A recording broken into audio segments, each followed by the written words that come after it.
ભરૂચ લોકસભા બેઠકને લઈને આમ આદમી પાર્ટીના સંયોજક અરવિંદ કેજરીવાલજીએ ગઠબંધનના નિયમોની વિરુદ્ધ જે જાહેરાત કરી અને એની સામે અમે જે વાંધો રજૂ કર્યો છે એમાં ભારતીય જનતા પાર્ટીને કોઈ લેવા દેવા નથી. આમ છતાં ભરૂચના સાંસદ જેઓ બે બાકડા બનેલા છે અને તેઓ એક નિવેદન આપ્યું છે કે સંદીપ માંગરોલા લોકસભાની ટિકિટ માટે આ પ્રવૃત્તિ કરે છે, ત્યારે હું એમને પૂછવા માગું છું કે મારો આશય માત્ર ભારતીય જનતા પાર્ટીને હરાવવાનો છે. મેં લોકસભા માટેની કોઈ દાવેદારી કરી નથી. પાર્ટી મને જે જવાબદારી આપશે, જે ભૂમિકા આપશે એ ભૂમિકા હું નિષ્ઠા અને પ્રમાણિકતાથી નિભાવવાનો પૂરેપૂરો પ્રયત્ન કરું છું. પણ મારા તમને પ્રશ્નો છે કે તમે ભરૂચના સંસદ સભ્ય તરીકે 30 વર્ષ સુધી નિષ્ક્રિય રહ્યા. જિલ્લાના જે પ્રાણ પ્રશ્નો છે એ ઉકેલવામાં તમે સંપૂર્ણપણે નિષ્ફળ રહ્યા. માત્ર ભારતીય જનતા પાર્ટીનું જે કેન્દ્રીય નેતૃત્વ છે એ તમને જે પોપટની જેમ ભણાવે એટલું તમે અહીં આવીને બોલો છો. આદિવાસીઓના હક અને અધિકાર માટે તમે નિષ્ક્રિય રહ્યા છો અને જંગલની જમીનના મુદ્દા ઉપર તમારું જે નિવેદન આવ્યું છે એ સમગ્ર ગુજરાત અને દેશની અંદર મીડિયા મારફત લોકોએ જોયું છે કે આદિવાસીઓએ જંગલની જમીન ખેડવી નહીં. આદિવાસીઓને જે સનદ આપવાની વાત છે, આજે હજારો આદિવાસીઓ અંબાજીથી ઉમરગામ સુધી સનદ વગર તડવરે છે, રોજ જંગલ ખાતાની સાથે સંઘર્ષ કરે છે.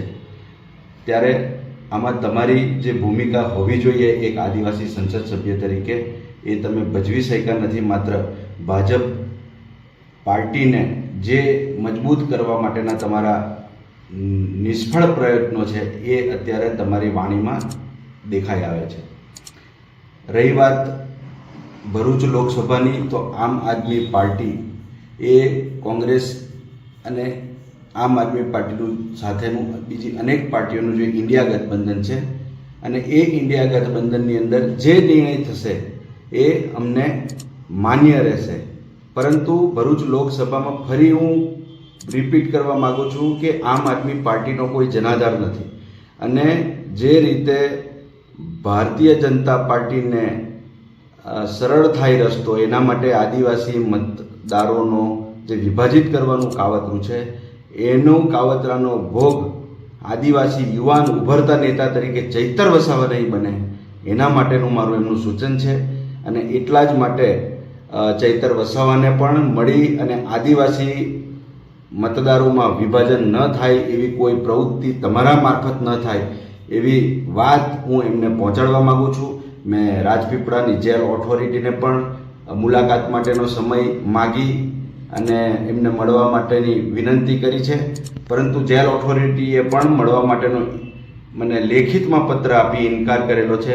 ત્યારે હું મીડિયા સમક્ષ મીડિયાના માધ્યમથી એમના સમર્થકો અને એમના સુધી સંદેશો પહોંચાડવા માગું છું કે તમારે ખરા અર્થમાં જો આદિવાસી સમાજના પ્રશ્નોનું હિત તમારા હૈયે હોય તો કોંગ્રેસ જ એકમાત્ર એવું પ્લેટફોર્મ છે કે જેના મારફત તમે તમારા આદિવાસીઓના હક અને અધિકાર અપાવી શકશો.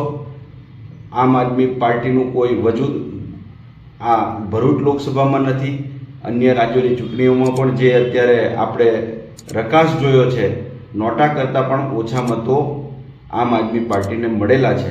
આવા સંજોગોની અંદર મનસુખભાઈને પણ હું કહેવા માગું છું કે તમે ભરૂચ દૂધધારા ડેરી કે જે રાજપીપળાની જ મંડળીઓમાં લાખો અને કરોડો લીટર દૂધ ગેરકાયદેસર રીતે નકલી દૂધ ભરાઈને આવ્યું છે અને એમાં ભારતીય જનતા પાર્ટીના તમારા ચેરમેન જે છે એ જિલ્લા પ્રમુખ પણ છે, એમના નેતૃત્વ હેઠળ એ ડેરી ચાલે છે. ત્યારે એમની તપાસ કરાવવી જોઈએ.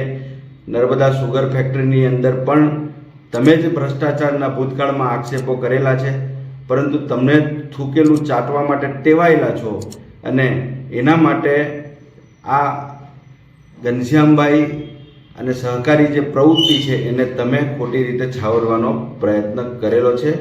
ત્યારે તમારે તમારી ચિંતા કરવી જોઈએ. તમારે કોંગ્રેસ અને આમ આદમી પાર્ટીના ગઠબંધનની કોઈ ચિંતા કરવાની જરૂર નથી. માત્ર મારો સંદેશો એટલો જ છે કે આદિવાસી સમાજ જે છે એ આદિવાસી સમાજ નું વિભાજન ન થાય અને એન્ટી બીજેપી તમામ લોકો એક થઈને કોંગ્રેસના પ્લેટફોર્મ પર આવીને ઉમેદવાર ગમે એ હોય તમામને માટે કોંગ્રેસના દરવાજા ખુલ્લા છે. એટલી જ વાત હું કરવા માગું છું. આભાર.